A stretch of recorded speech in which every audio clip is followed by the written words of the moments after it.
नमस्कार दोस्तों, जय जोहार। मैं कौशल तिवारी और बिहनिया संध्या में आपका स्वागत है। झूठ और अफवाह के आश्रय नफरत की राजनीति को साधने में माहिर हिंदूवादी संगठनों ने अब नया खेल शुरू कर दिया है।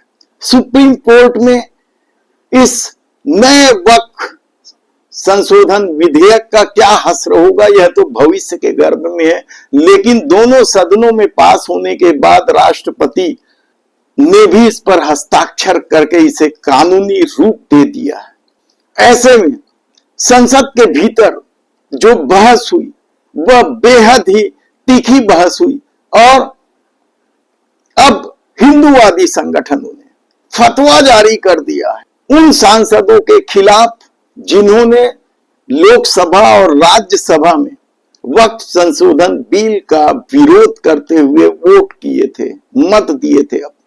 और इसमें सबसे पहले हम किसका जिक्र करें? सनातनी सेना का। उन्होंने क्या कहा, पहले वो सुन लीजिए। सोचने वाली बात तो ये है कि वक्फ बोर्ड के समर्थन में लोकसभा में 232 वोट किए गए, लेकिन मुस्लिम सांसद तो सिर्फ 24 हैं। तो ये 208 सांसद कौन है? हिंदू होकर वो कैसे वोट कर रहे हैं वक्फ बोर्ड के सपोर्ट में?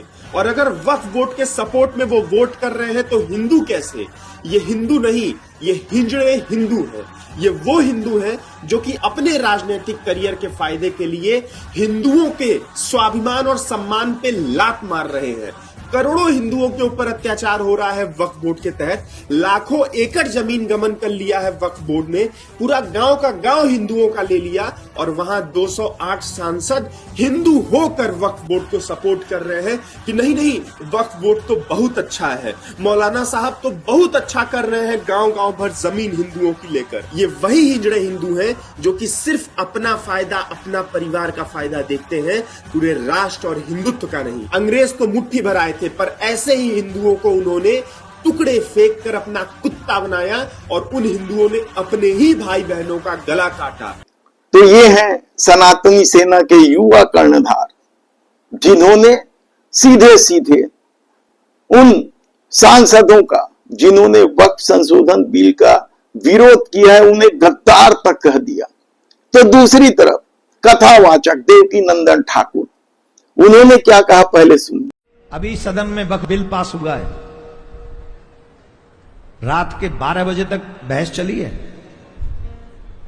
और उनका पक्ष लेने वाले हिंदू नेता हैं। एक भी मुस्लिम नेता ने यह नहीं कहा कि सनातन बोर्ड बनाओ, लेकिन कितने हिंदू नेता हैं जो कह रहे हैं कि वक्फ बोर्ड बचाओ। क्यों? क्योंकि हम और आप ईमानदारी से धर्म के रक्षक नहीं है, हम और आप ईमानदारी से देश के रक्षक नहीं है। हम उन गद्दारों के साथ भी खड़े हो जाएंगे जो हमारे साथ गद्दारी कर रहे हैं, क्योंकि हम व्यक्ति के सपोर्टर हैं, विचार के सपोर्टर नहीं। जबकि और इसी तरह की कई प्रतिक्रियाएं सामने आ रही है हिंदूवादी संगठनों की तरफ से।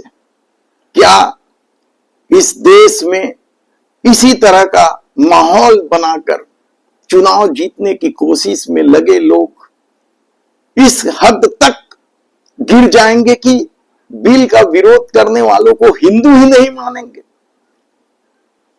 धन्यवाद।